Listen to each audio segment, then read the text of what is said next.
Ja. Ko recimo nanese beseda na iranski klerikalni vrh, se navadno prikaže precej predvidljiva slika.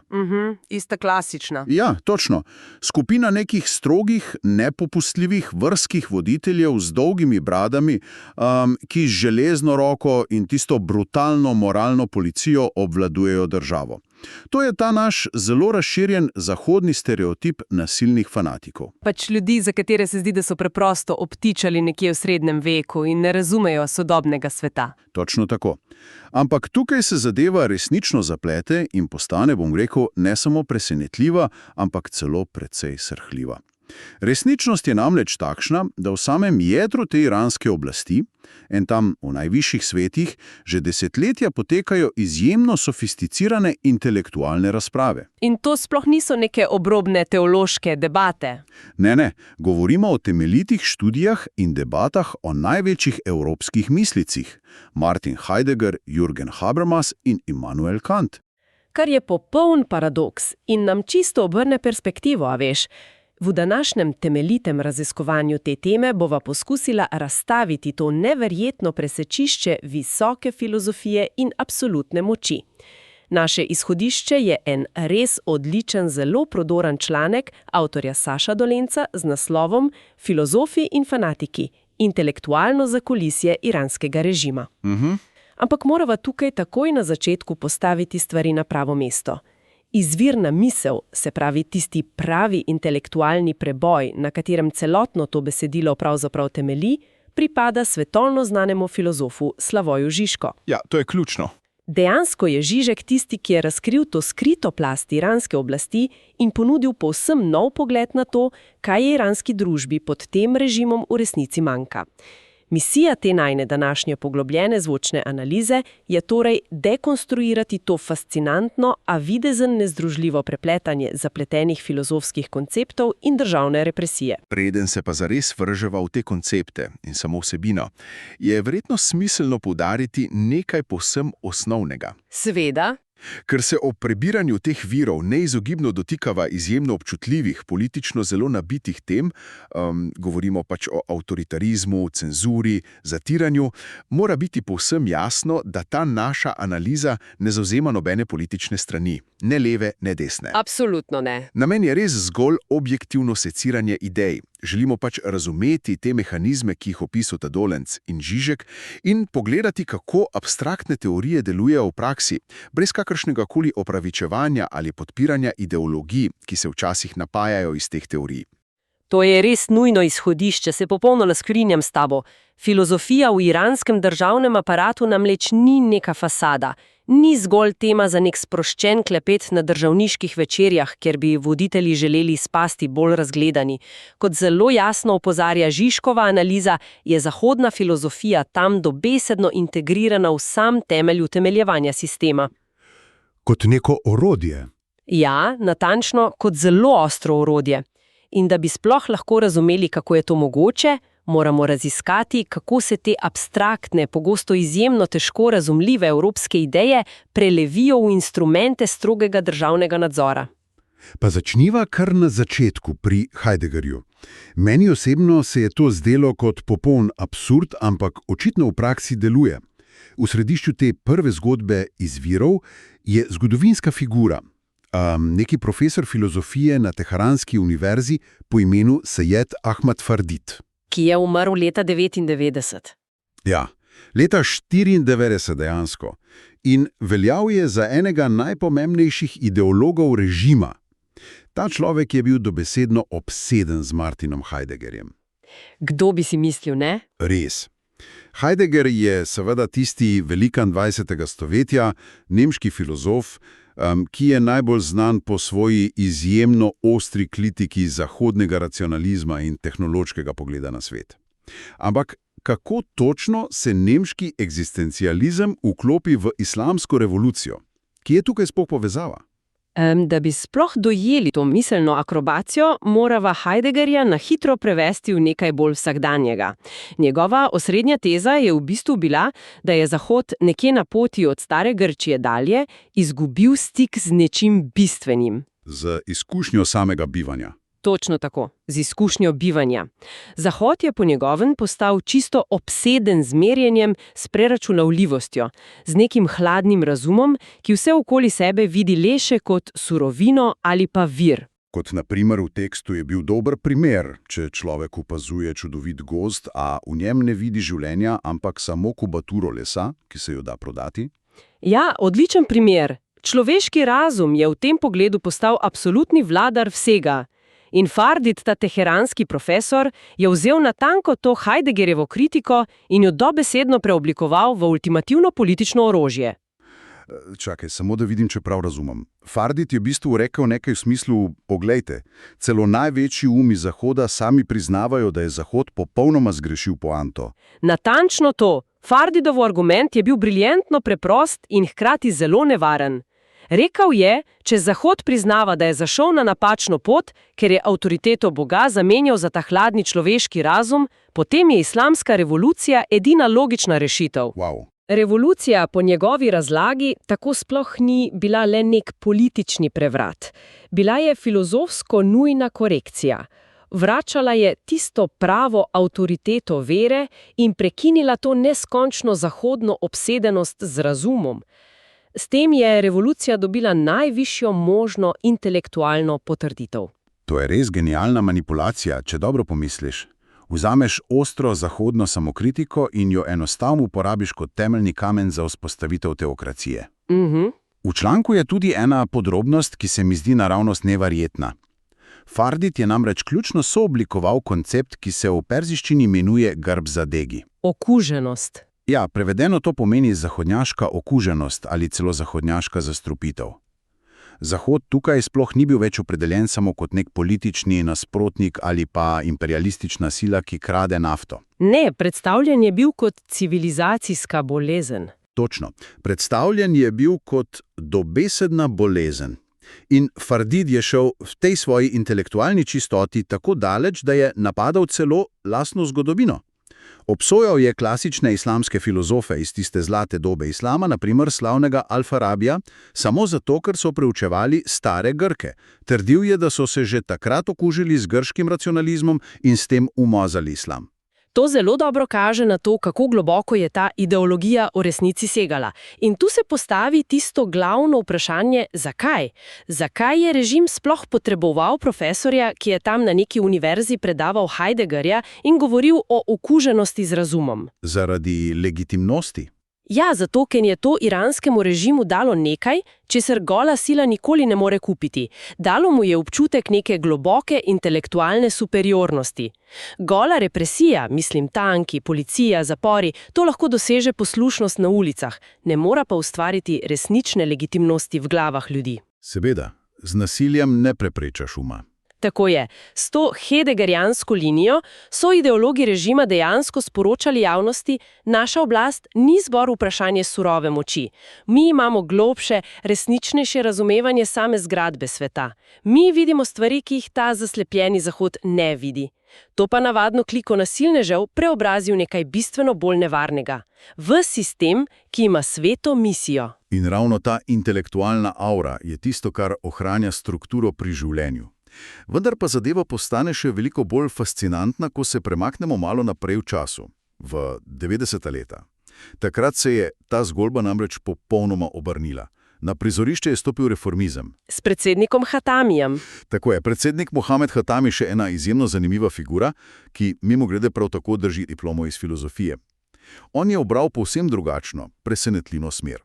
Svojo politiko je zgradil na teorijah nemškega sociologa in filozofa Jürgena Habermasa. Kar je zelo velik preskok od Heideggerja. Ogromen preskok. Hatami se je naslonil na Habermasovo znamenito idejo komunikacijskega delovanja.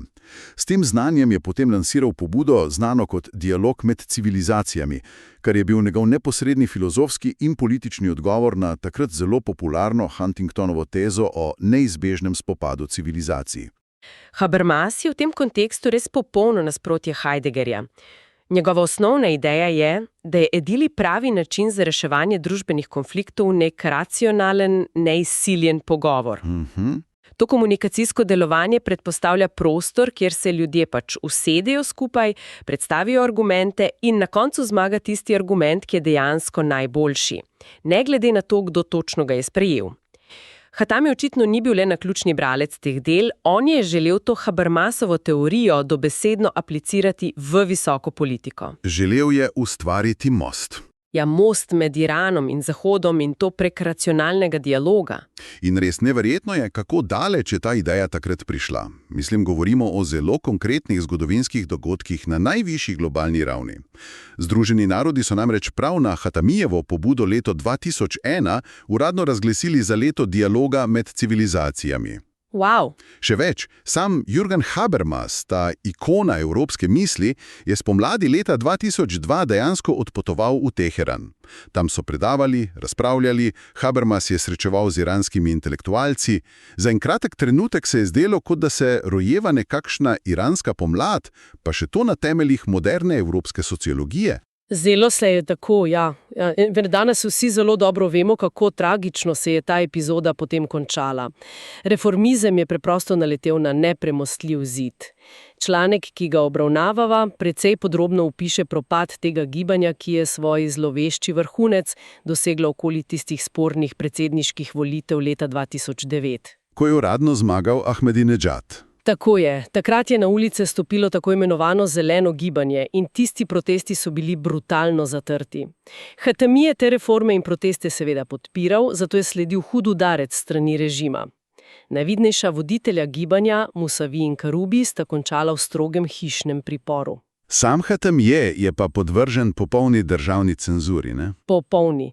Državni aparat je prepovedal celo objavo njegovih fotografij v medijih, nekoč zelo priljubljeni predsednik. Tisti, ki je ovabil Habermasa, je v uradnih poročilih naenkrat postal zgolj nek brezimni vodja reformistov. In tu se ustavi vsakršen optimizem. Ampak ključno vprašanje je, zakaj ta Habermasovski poskus dejansko moral propasti. Kaj je tisti globši strukturni razlog, na katerega opozarja Žižkova analiza, da to enostavno ni moglo delovati v Iranu, ne glede na to, kako zelo dobri so bili morda nameni? Tu pridemo do tistega trenutka, ko visoka filozofija preprosto trči ob surovo realnost oblasti. Problem Habermasovega koncepta dialoga je namreč o tem, kaj ta dialog sprav zahteva od udeležencev. Enakopravnost. Ja, zahteva enakopravne sogovornike, ki niso zgolj pripravljeni govoriti, ampak in to je bistvo, so ob soočenju z boljšim, bolj logičnim argumentom pripravljeni dejansko spremeniti svoje mnenje. Aha. Za sistemu Islamske republike pa obstaja absolutni, neizvoljeni verski voditelj, ki v tistem sistemu pooseblja božjo voljo na zemlji. V takšnem sistemu je priznanje, da ima nek politični nasprotnik morda prav in da se mora tista temeljna državna dogma zaradi boljšega argumenta spremeniti preprosto bogokletstvo. Seveda sistem tega ne more prebaviti. Ne more. Analiza tu poantera z zelo ostro ugotovitvijo. V teokracijo ne moreš preprosto povabiti Habermasa, ne da bi s tem tvegal implozijo celotnega sistema. Pravega dialoga ne more biti tam, kjer je resnica že vnaprej določena in nespremenljiva. To je pa fantastičen prehod do tretjega in, bom rekel po mojem mnenju, najbolj norega dela te zgodbe. To je tisti pravi preobrat, kjer Žižkova misel zasije vsej svoji ostrini. Tukaj namreč na sceno stopi Ali Laridžani. O ja. Iste, ki malo bolj spremljajo geopolitiko, je to precej znano ime. Dolga leta je bil eden najvplivnejših sistemskih pragmatikov znotraj režima. Bil je predsednik parlamenta in predvsem glavni pogajalec o iranskem jedrskem programu. Človek, ki je imel ogromno moči. Zelo veliko moči. V mnogih pogledih uteleša tisti hladni, preračunljiv preživetveni nagon tamkajšnje oblasti. In ta ista oseba, pazite to, ta jadrski pogajalec, ima doktorat iz filozofije, ampak ne iz česarkoli, iz Immanuela Kanta. To je res neverjetno. Laridžani je avtor kar 3 izjemno zahtevnih, težkih akademskih knjig o Kantovi spoznavni teoriji in matematiki. Na vrhu te stroge avtoritarne oblasti torej sedi strokovnjak za osrednjega mislevca evropskega razsvetljenstva. Kako lahko to sploh razumemo? Tukaj se morava resnično nasloniti na genialnost Žižkovega branja te situacije. Žižek namreč postavi vprašanje, ki zadene v samo bistvo celotnega problema. Kako je sploh mogoče biti predan kantovec in hkrati upravljati režim, ki od državljanov zahteva absolutno in brezpogojno pokorščino? Ja, to se popolnoma izključuje. Da bi razrešila to uganko, morava najprej razstaviti to pogosto, skorajda univerzalno napačno razumevanje Kantove etike in njegovega znamenitega koncepta dolžnosti. Ja, ta koncept dolžnosti se pogosto razume povsem narobe. Dolenc v tistem izhodiščnem besedilu izpostavi en res srhljiv zgodovinski primer – sojenje nacističnemu zločincu Adolfu Eichmannu v Jeruzalemu.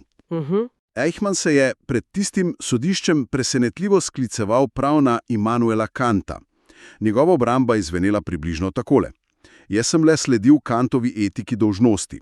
Prepoznal sem svojo dolžnost, ki so mi jo predpisali moji nadrejeni oziroma tisti državni zakoni in sem jo strogo, brez čustev, preprosto izpolnil. Samo izpolnjeval sem ukaze. Kar je seveda izgovor. Tako je, ampak ljudje v vsakdanjem življenju velikokrat mislijo, da Kant pomeni natanko to. Neko hladno sledenje predpisanim pravilom, ne glede na človeške posledice. In to je tista največja zabloda, ki jo Žižek briljantno demantira. Argumentira namreč, da Kant v svoji praktični filozofiji uči diametralno nasprotje. Pravi Kant pravi naslednje. Noben zunani zakon, nobena avtoriteta, noben nadrejeni uradnik in celo sam Bog ti ne morejo kar od zunaj povedati, kaj natančno je tvoja dolžnost. Zato, ker to izniči svobodo. Točno, ker če ti nekdo drug pove, kaj moraš storiti in ti le slepo slediš tistim navodilom, potem preprosto nisi svoboden moralni subjekt, si zgolj avtomat. Zato si pri Kantu za določanje in izvajanje svoje dolžnosti popolnoma radikalno odgovoren izključno sam. Temu se reče radikalna avtonomija subjekta. Se pravi, tisti izgovor, samo izpolnjeval sem ukaze, pri Kantu sploh ne obstaja. Niti približno. Ali pa tisti izgovor, takšna je bila Božja volja. Kant tega ne priznava. To je izjemno močan koncept. V tekstu je omenjena tista provokativna inverzija. Ponavadi rečemo, da ni upravičalo za neizpolnjevanje dolžnosti.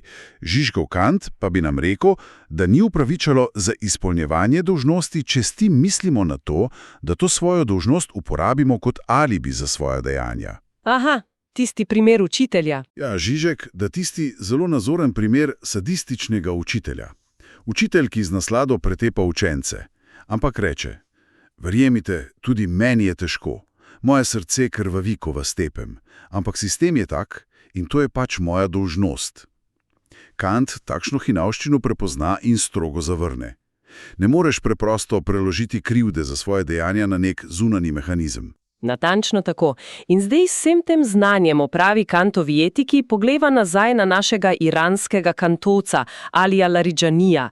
Zakaj misliš, da je ta človek napisal 3 debele, kompleksne knjige izključno o Kantovi matematiki in spoznavni teoriji, torej o tem, kako človeški dojema prostor in čas, ni pa napisal niti ene same vrstice o Kantovi etiki ali praktični filozofiji? Zato, ker bi to pomenilo konec vsega.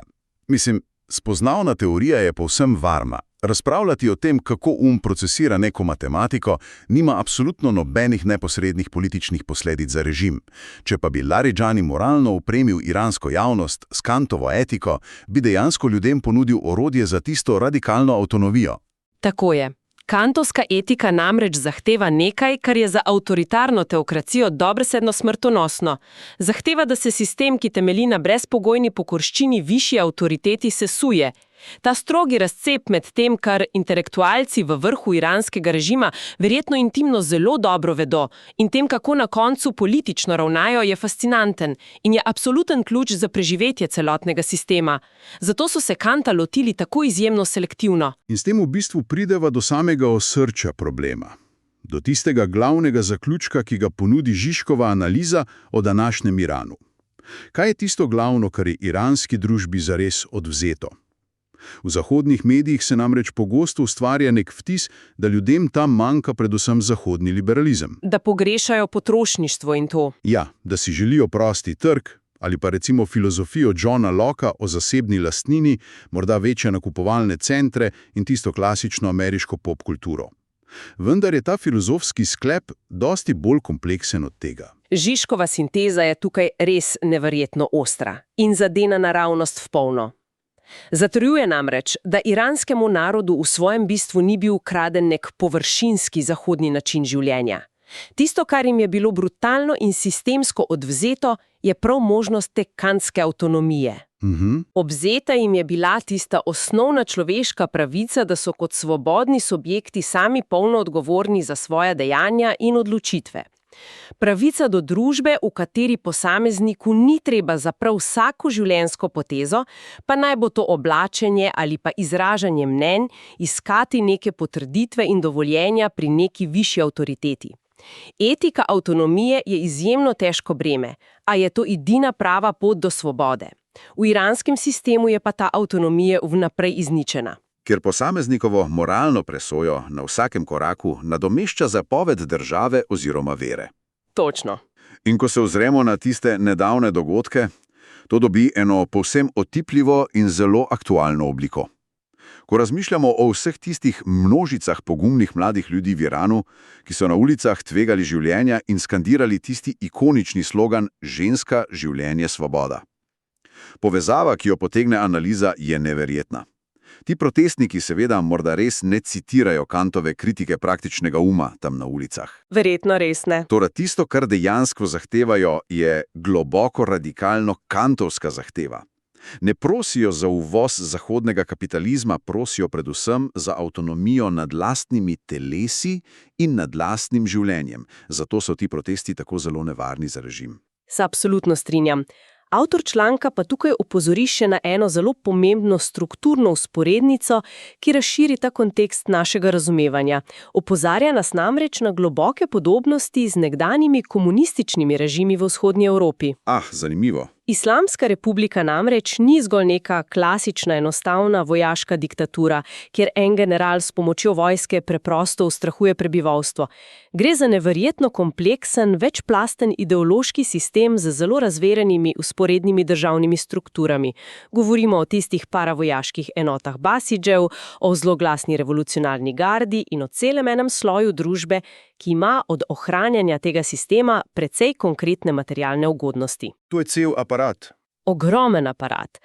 V takšnem kompleksnem mehanizmu ideologija in filozofija nista le okrasek. Filozofi, ki, na primer, to teologijo povezujejo s Heideggerjem, so tam strukturna nujnost.